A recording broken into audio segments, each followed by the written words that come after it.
gives me great pleasure to introduce a journalist and a historian. Just met her, but I know that she's speaking all over Washington. Every day I get an announcement. You have to clone yourself to be in many places at the same time.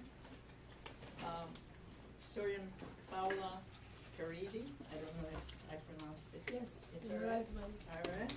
Who has lived in the Middle East and Jerusalem since 2001. She contributed to the founding of the press agency Vetera 22 and has worked with several Italian dailies, weeklies, and reviews. Her book Hamas, From Resistance to Government, is her second book, and it was published in Italy in 2009, and in Palestine in 2010.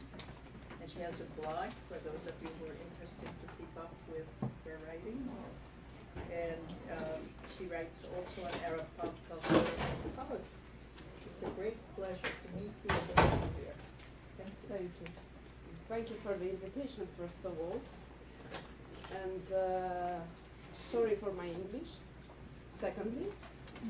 And I hope to tell you something about the last developments inside the Hamas movement and inside the Palestinian politics in the, let us say, the PA-controlled territory.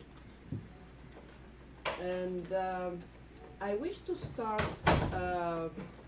talking about today, because today, if I'm not wrong, is March 15. And exactly 1 year ago started in Syria the ongoing revolution, so it's 1 year. But that same day, there were also demonstrations in Ramallah and in Gaza City. And the protagonists, as in Tahrir in Cairo, or in Pearl Square in Manama, or in Tunis, were young people, young Palestinians. And they were hundreds, not more than hundreds, in Ramallah and in Gaza City. And they decided to go to the street, but not to define that day, the day of rage, as it happened in different Arab capitals, but a day of unity. I was in Ramallah that day, and I saw the young Palestinians.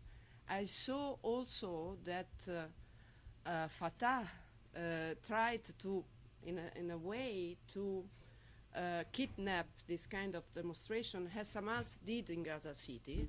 That means that both the governments in Ramallah and in Gaza City felt a lot of pressure by the young Palestinians, especially because we have to remember it was March 15. That means that Mubarak stepped down and also Ben Ali.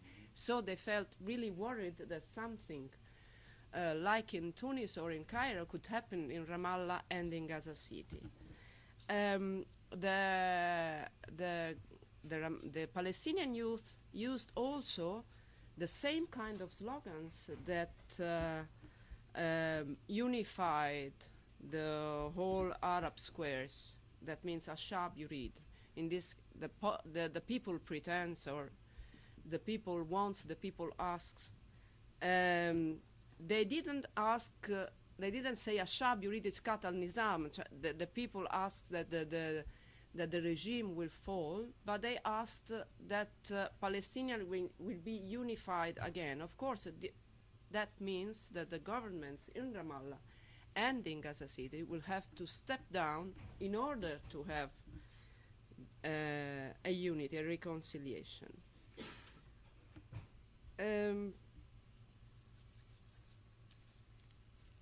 Of course, we couldn't expect from Ramallah, from Gaza City, the same kind of result we saw in Tahrir or in Tunis, because both territory and actors involved were different. I mean, West Bank is controlled, it's only partially controlled by the PA, the Palestinian Authority, but it's under occupation by the military and the Israeli military and political authorities. So there was another actor involved, not only the Palestinian authorities, not only the government, the Palestinian governments. Why do I recall today this date? Because I think that it contains two elements that are important to be stressed to understand this last chapter of Hamas history. The first element depicts the classical relation between the Palestinian Islamist movement and a state. It has, in this case, the relation between Hamas and the Syrian regime. And the second element regards the relation between Hamas and its popular consensus. Regarding the relation between Hamas and a state, Hamas differentiated since the beginning, that means before 1987 and the formal birth of Hamas, from Fatah and also from other factions inside the PLO. And firstly, because of its strategies of the alliances with the states in the region. And its alliances were always tactical alliances, never strategic alliances. And Hamas always avoided to be involved inside each state's internal matters. And this is really a strong difference, which dates back from the involvement of Palestinian factions inside the Lebanese civil war and the subsequent PLO's defeat in Beirut in 1982. After the PLO defeat in Beirut in 1982, the part of the Palestinian Muslim Brotherhood started to think about a movement, a political branch of the Ikhwan, and this branch had to confront Israelis, but inside Israel. And secondly, they didn't want to be involved inside the internal politics of whatever country they had a relation with. And this strategy explains why Hamas remained in Damascus all these years, although the Syrian regime persecuted the Syrian Muslim Brotherhood, still in exile. And it explains also why so quickly and so easily the political bureau abandoned in the last weeks Damascus, which was for Hamas a safe harbor for almost 10 years or more than 10 years. And the mainstream narrative described this safe harbor as stable and eternal. Hamas considered Damascus as a safe harbor, but abandoned it when it understood that for its consensus, it was impossible to support the Assad's repression against the Syrian people. The Hamas leaders I met in Gaza 2 weeks ago, the last time I was in Gaza, they said me very frankly that they thanked the Syrian authorities because they gave them the possibility to remain in Damascus and to do political activity in Damascus, but that it was impossible for them to go against the will of the Syrian people, and this was the reason why we couldn't bear to remain in Damascus anymore. I say this because I think it's important to underline that Hamas continues to be an Islamo-nationalist movement that considers the states it has relation with as statical allies, and in this way we can understand also the relation between Hamas, or now a part or a sector of Hamas, and Tehran and Iran. Each alliance continues until the movement needs that alliance. And this is the reason in this period why Hamas is, I can say, reformatting or reshaping its regional alliances to shape a new place for itself in the new and still confusing Arab scenario. Hamas started to reshape its policy since last spring, after March 15, after the Tunisian and Egyptian revolutions and March 15.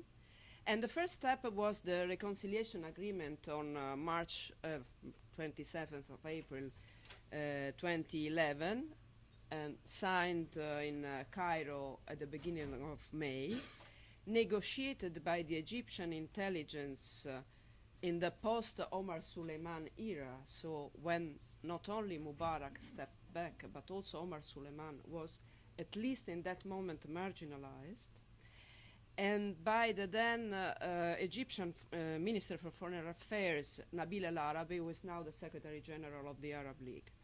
It was a very quick agreement after years and years of lengthy and aborted negotiations, delays, tactics, second thoughts. It's a long story. I described this very long and detailed and lengthy story in the last chapter of my book, in the American version. After the reconciliation agreement, they started immediately the rumors, the gossip about the fact that Hamas could abandon the safe harbor of Damascus and move somewhere else. And of course, it's not only about logistics. The move of Hamas offices from Damascus to somewhere else in the region speaks about new alliances or the consolidation of old alliances, and also the reshape of the movement due to the Arab Islamist, of, if we agree with Oliver Roy, the post-Islamist path in the region. In the meantime, there were many thoughts about the move of Hamas from Damascus, Turkey, Qatar, Jordan, or Egypt. But I think the turning point, the small turning point in the last months, was the meeting between the whole leadership of Hamas and the Jordanian king, Abdallah, before the Doha Declaration. Because this meeting ended the rift between the Hashemite kingdom and the Islamist movement, and gave the possibility also to Jordan to be part of the mediation, of the negotiation between the Hamas leadership and, on the other front, Qatar, the Emirates, Jordan, and in a way Egypt, to have Hamas solidly on the Sunni side.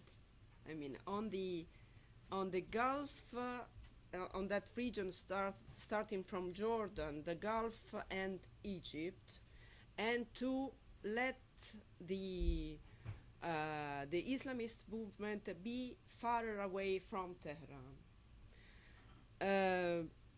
After really few days after that meeting, there was this Doha Declaration, this very quick meeting between face-to-face between Mahmoud Abbas and Khalid Meshal in Doha, and the Amir of Qatar giving to Meshal the agreement and asking him to sign the agreement. Meshal signed the agreement, and it started a very tough debate inside Hamas regarding not why Meshal signed the agreement, but how come that Meshal didn't consult the other constituencies and the other leaders regarding the agreement. Qatar was the first actor in the agreement, but was not the only one. As I said, in these weeks, rumors and voices speak about a lot of contacts and talks between Hamas leaders and various actors, Turkish, Jordanians, Qatari, from the Emirates, and especially princes from the Emirates, and the Egyptians. And when I say the Egyptians, of course I speak about the Muslim Brotherhood. Because the Egyptian influence could be really important regarding the reshaping of the organization of Hamas as part of what we Italians call the Green Wave. The rumors inside Palestine talk about Hamas transforming itself in the Palestinian chapter of the Muslim Brotherhood. It can be contradictory in a way because Hamas was the political branch of the Muslim Brotherhood starting from '87. But we have to remind that Hamas was the political branch, the Palestinian political branch of the Jordanian Muslim Brotherhood. And so they want now, all these actors I spoke about before, want that there will be really a national Palestinian chapter of the Muslim Brotherhood, independent from the Jordanian Ikhwan. And on the other hand, there are, especially in the West Bank, contacts and talks about the birth of a party, of a political party. The model is more the Turkish Islamist party than the Jordanian Islamic Action Front. But the model, in a way, it's also an experiment that Hamas conducted in the second half of the 90s, Al-Khalas party. It had a very short life, Al-Khalas, because Hamas wanted really to be the mothership, so and didn't want to give this son the independence it needed to be a political party. But in any case, Al-Khalas experiment model, it is very important in the history of Hamas, because quite all the pragmatist leaders we saw in 2005 and 2006, the people who decided to participate to the elections, 90% of them, they came from the ranks of the Al-Khalas party. Salah al-Bardawil, Ismail Haniyeh, Ghazi Hamad, Ahmed Baher, all these people from the centrist and the pragmatist wing, they came from Al-Khalas. So it's very important that now there is the possibility of a new political party, let's say on the same model. In this case, not in Gaza, because in 1996, when Al-Khalas was created, it was based in Gaza. In this case, it's West Bank, and Gaza we will see.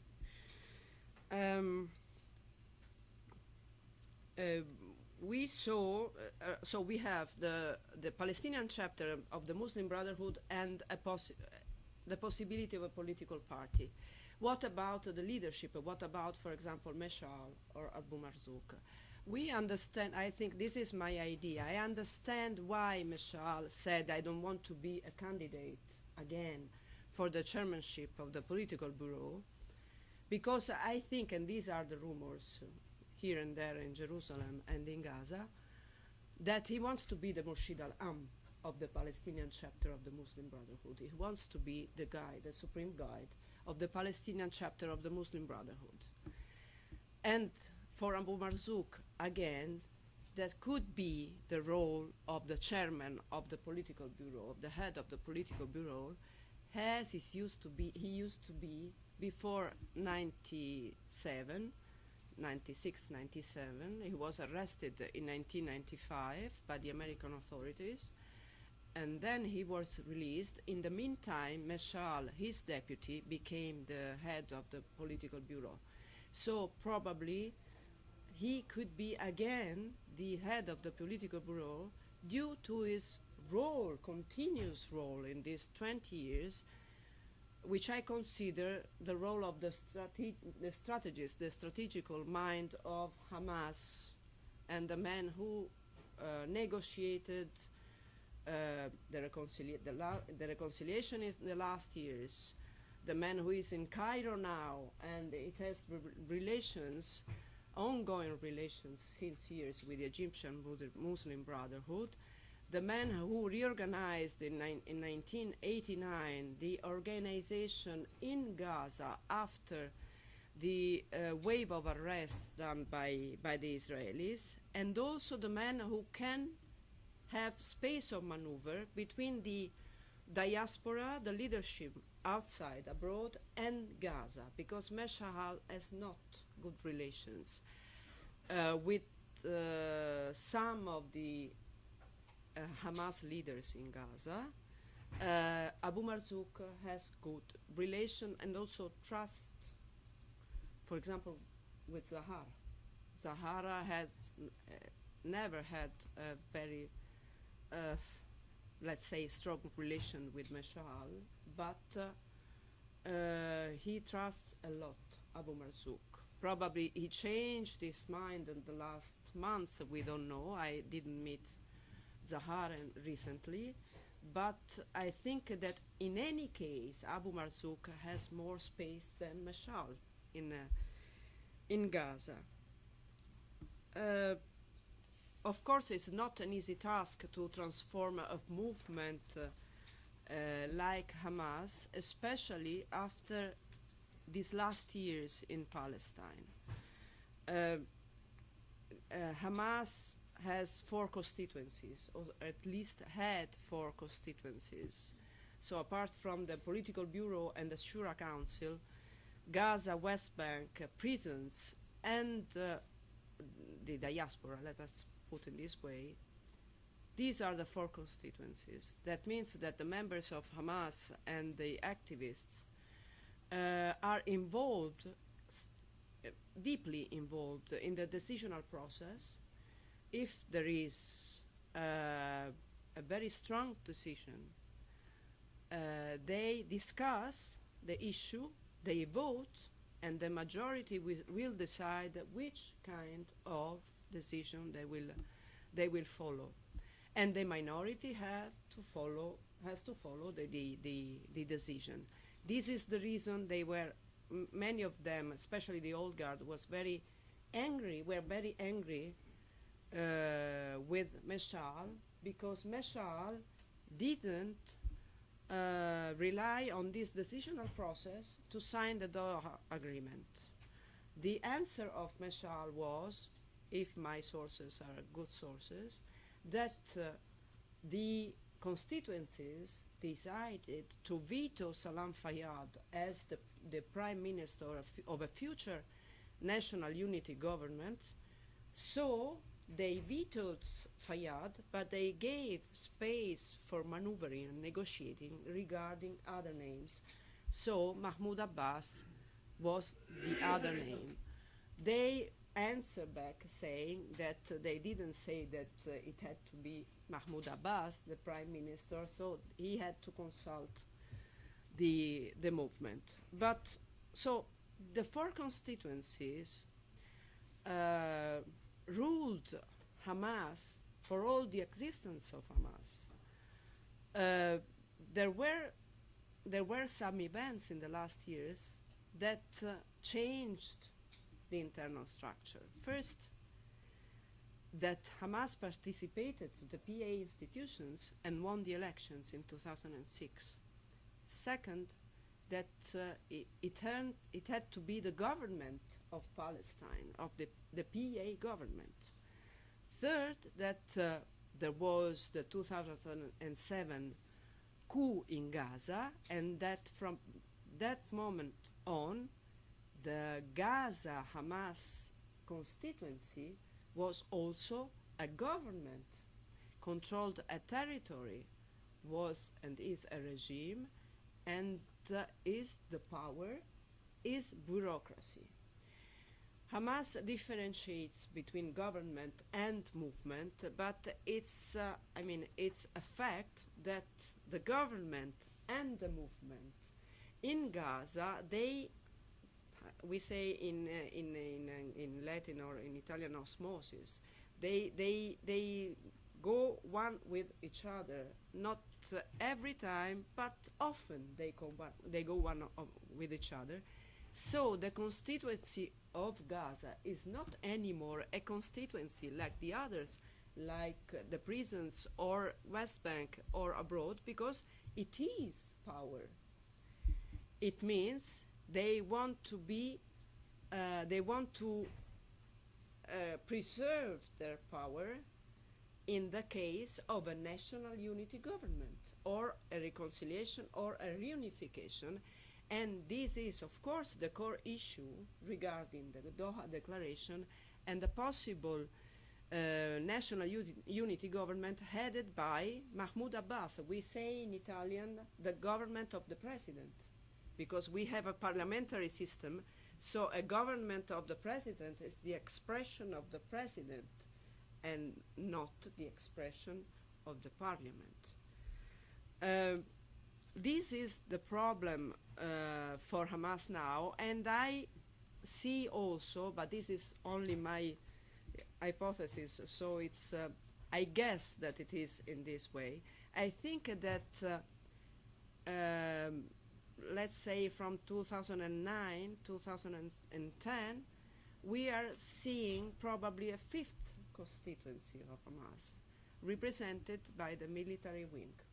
In the history of Hamas, there was a political wing divided in 4 constituencies and the military wing.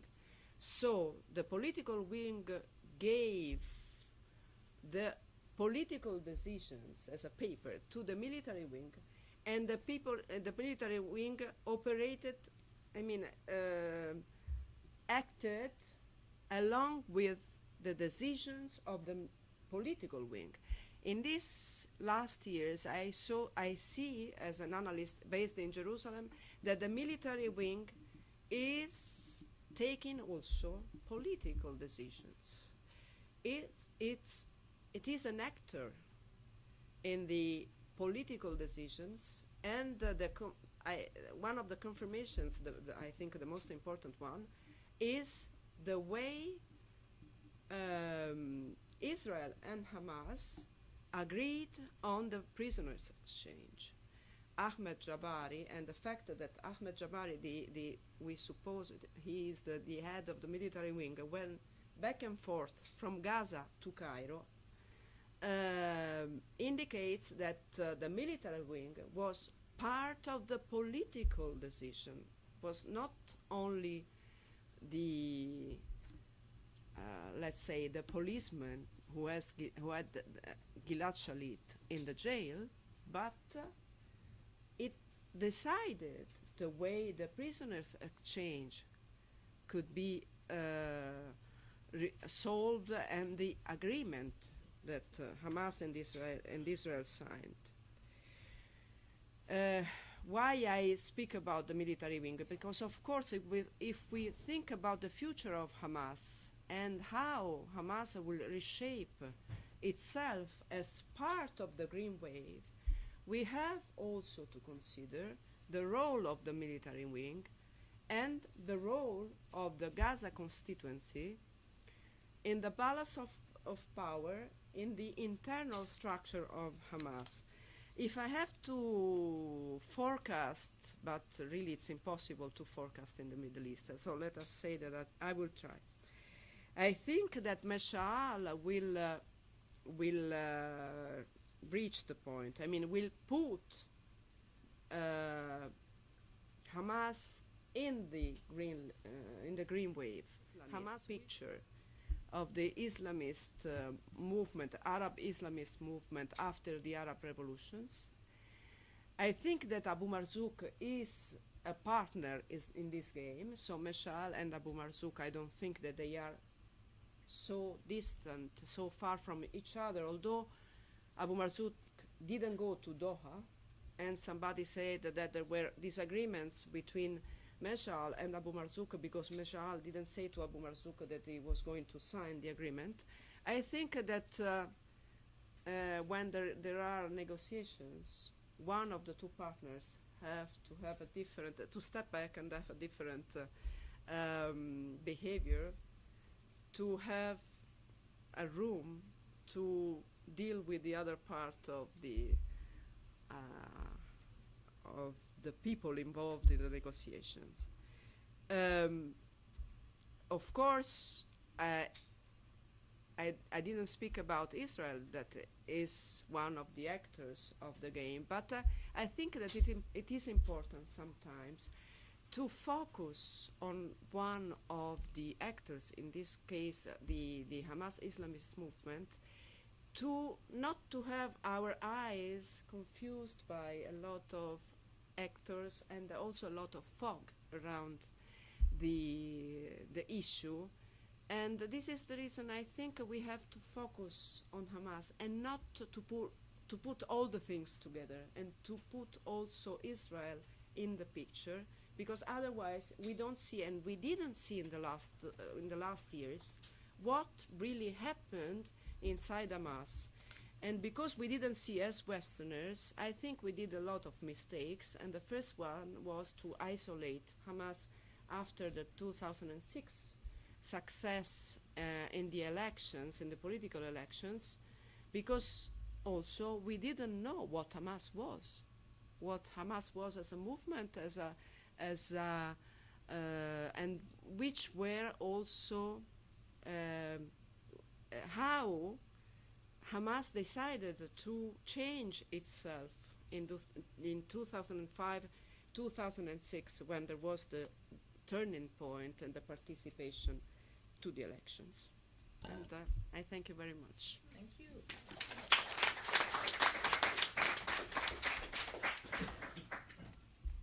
My orders are that we have to be out of here by 20 of... I was late. I was like, I know. Like, No, that's fine, because there's a class. So, please don't make long statements. A very brief question. Thank you very much. Thank you. Interesting description, and shows how complicated the situation is in this part of the world. Do you as a reporter feel safe in reporting the actual facts? Or have you been, there were cases where, this case was in the West Bank quite a while ago, where the reporters were threatened if they reported something that happened to the 2 Israeli soldiers who were murdered in this thing. Do you feel safe? You don't have any problems? I never had problems. Sometimes I ask myself why I never had problems. But of course, I have the problems the journalists have in Jerusalem, in the West Bank, in Gaza. So I will not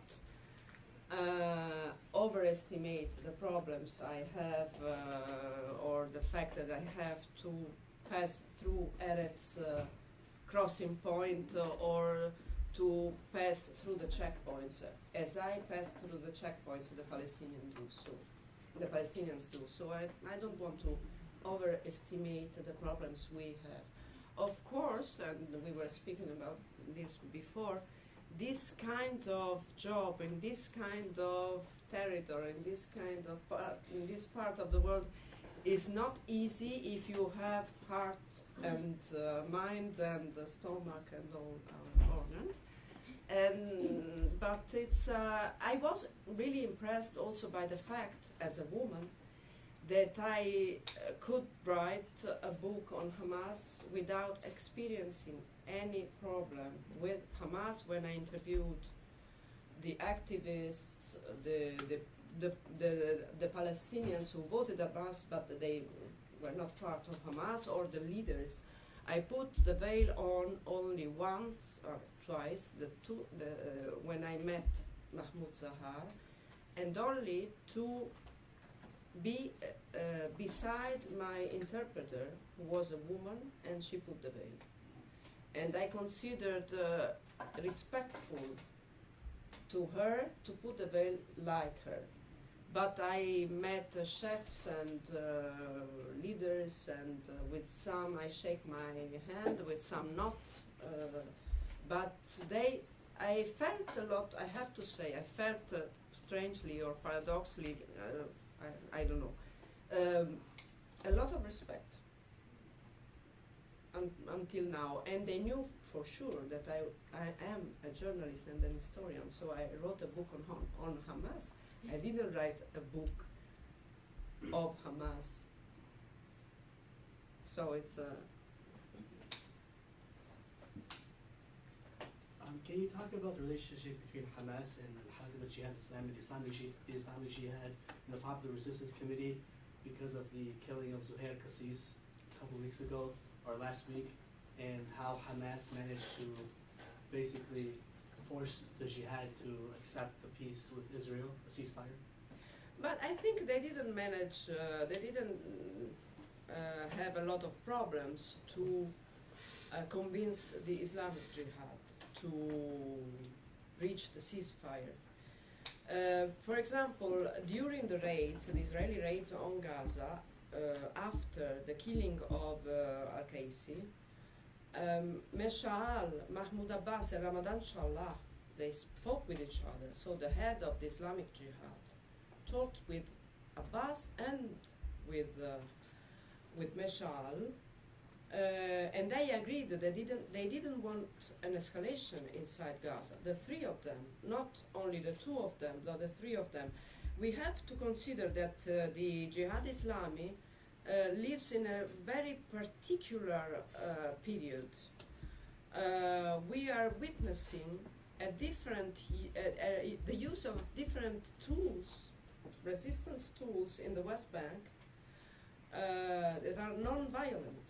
Khader Adnan fasted, hunger striked for 59 days, I think, or 60 days. That means more than Bobby Sands. You are young, but we remember Bobby Sands in the in the great United Kingdom and Northern Ireland. We remember that moment, and it was very impressive for the Palestinians to see an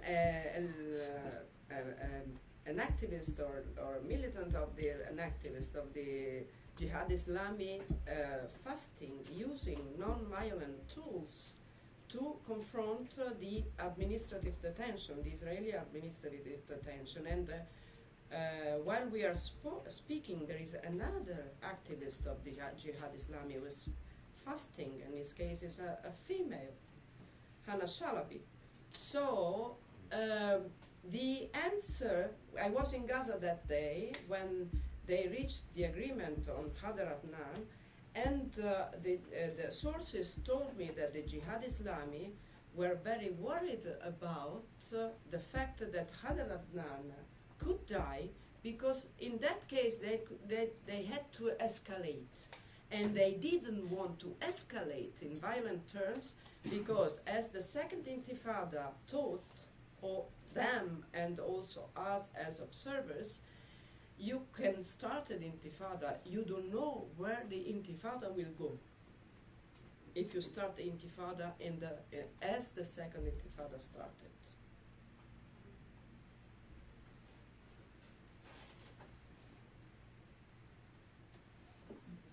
Hi. What is the likelihood of Hamas moving its offices to Beirut? Sorry? What is the likelihood of Hamas moving its offices to Beirut? No, I think they will not move. Although Musa Abu Marzouk on Monday met with Hassan Nasrallah. And it was very important, because I don't think that recently he met Hassan Nasrallah. So really I think it was a news.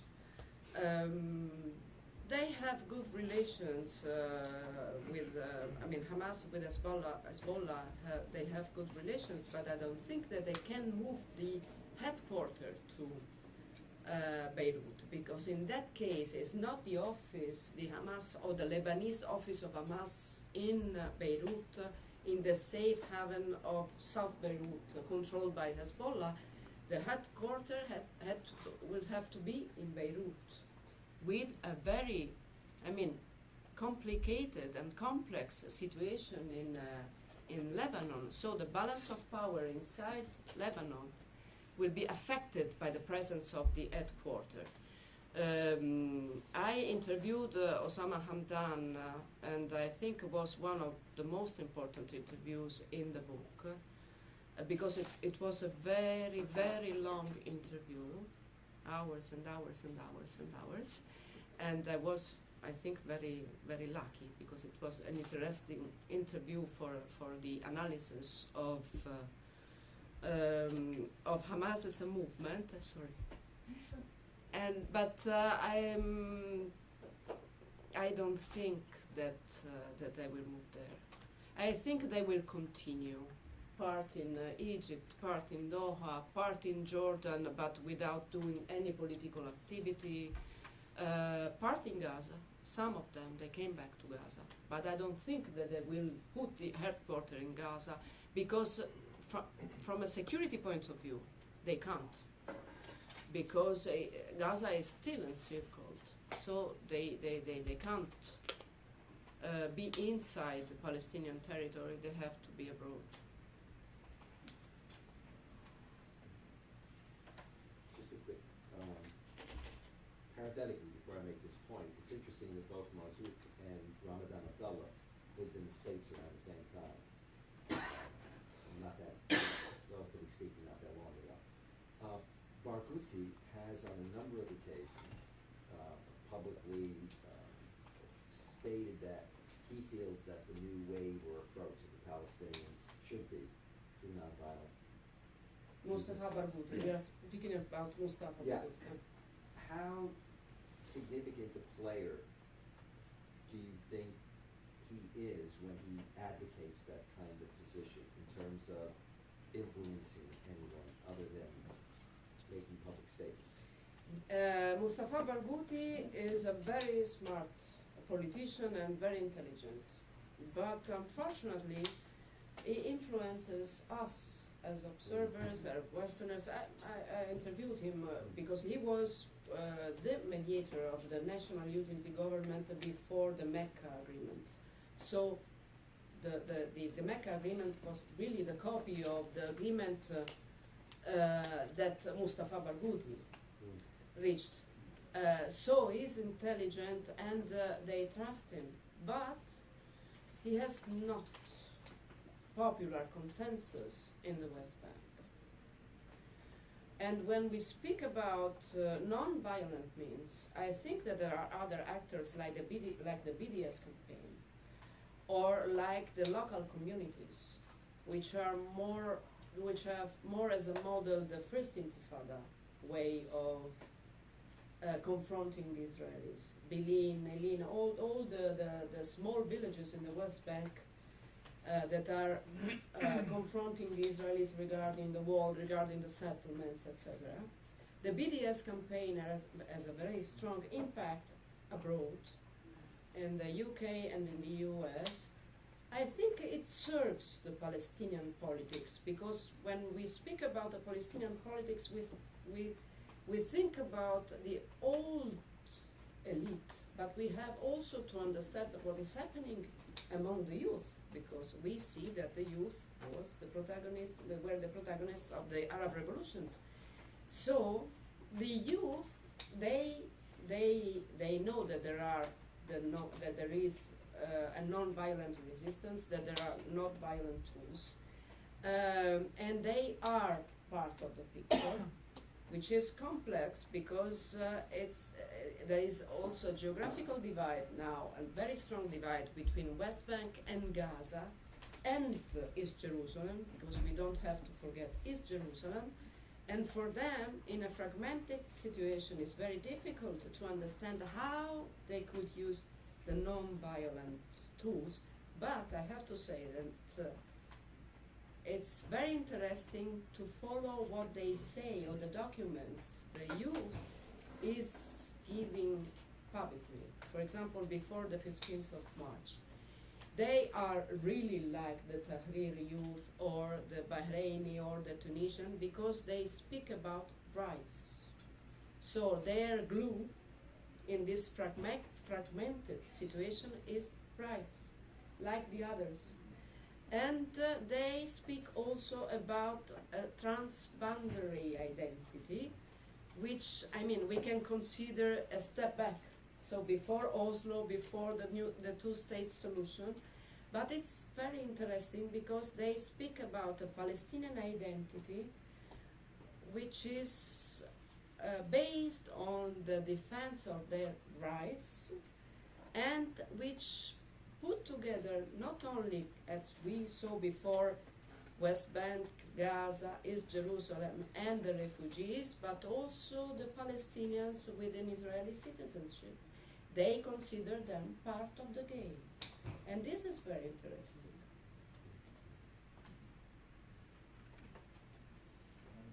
What does Hamas want out of its discussions with Fatah toward unification of the movements?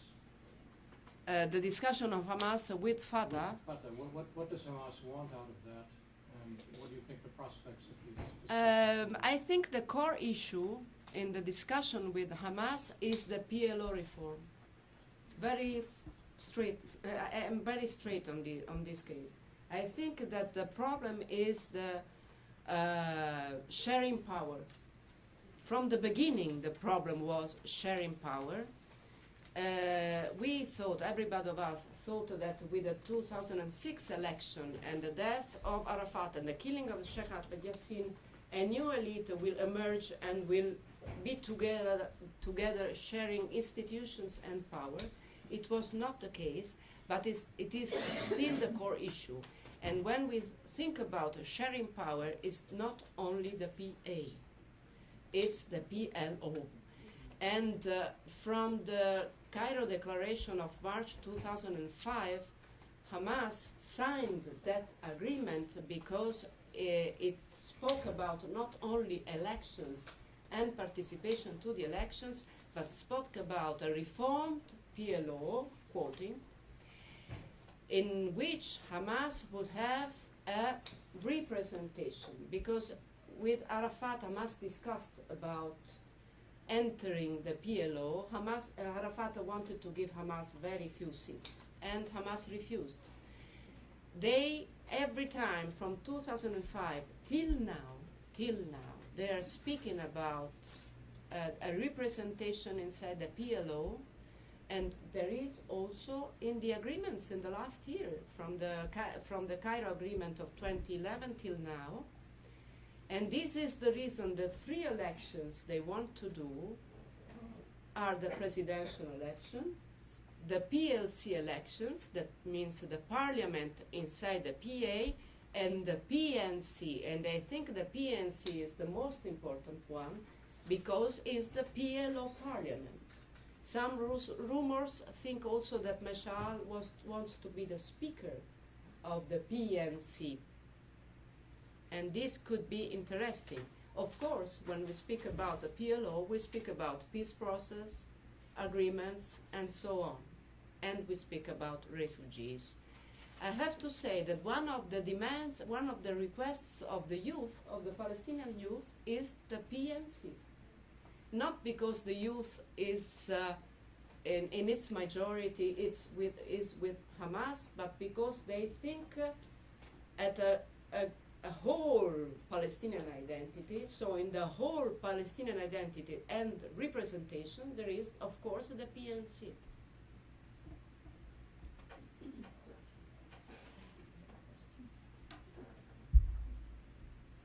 We were talking about agreements. Has Hamas, in signing these declarations, been willing to concede all of the major historical declarations that the Palestinian Authority has made in the past? This is a good question. I mean, this is the reason why the PLO is the core issue, because they would have the agreements were not undersigned by the PA but by the PLO in terms of the conflict with Israel. Ambiguously, but not ambiguously enough, Hamas in the last years, starting from 2006, said that in some it recognizes the 67 borders. And they did it many times. They did, for example, under the request of the European diplomacy, because the European diplomacy asked Hamas to at least to give a signal regarding the 67 borders in order to be accepted by the international community with a national unity government in 2006, 2007. And they did. One of the declarations of Meshal was in January 2007, before the Mecca Agreement. Of course, they do ambiguously. They say, we will recognize Israel, we will not recognize Israel until they will recognize us. Not us as Hamas, but us as Palestinians. But many times they said that 67 borders, that they will recognize 67 borders. Of course, the question is, will they recognize the 67 border as the first step towards the historical Palestine, or will they limit themselves to the 67 borders? Of course, I can't answer this question.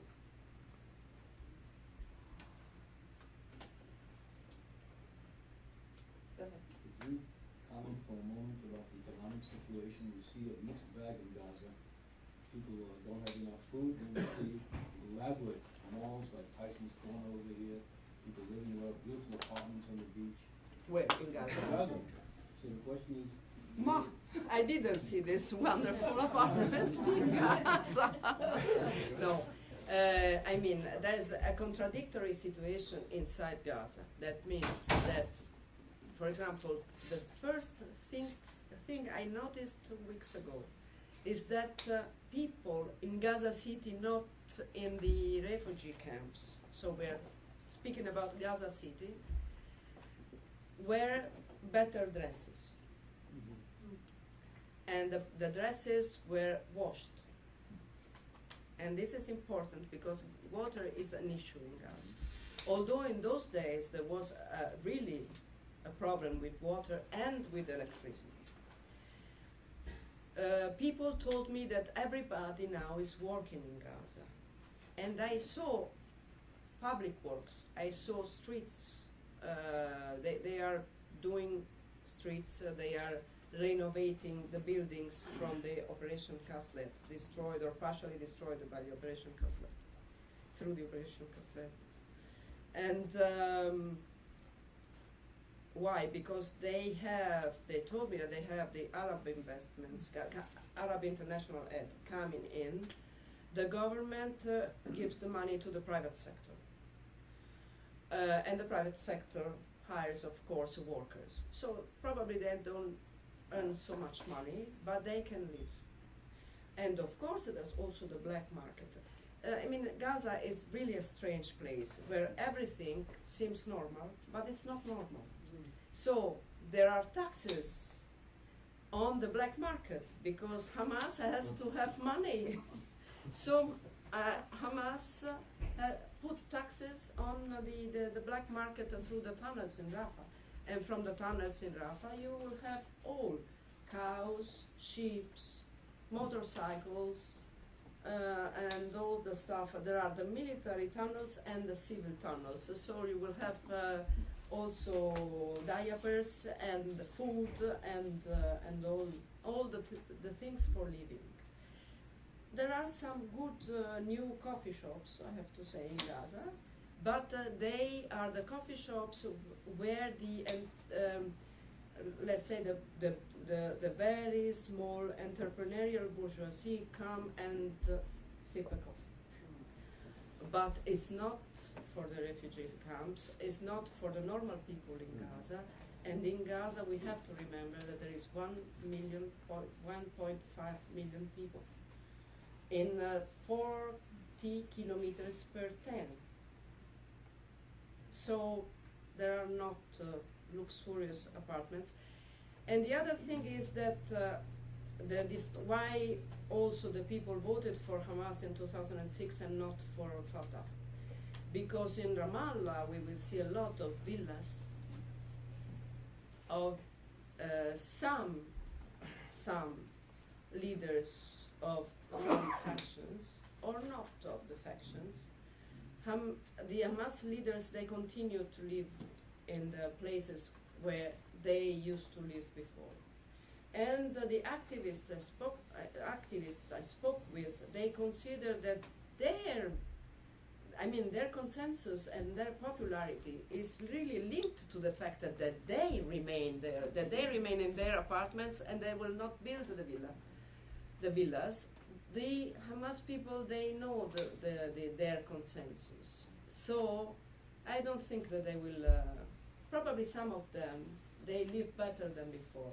And the people say that they can use Rafah, the Rafah crossing, to go back and forth from Cairo, to go walking back and forth with Cairo, and the normal people not.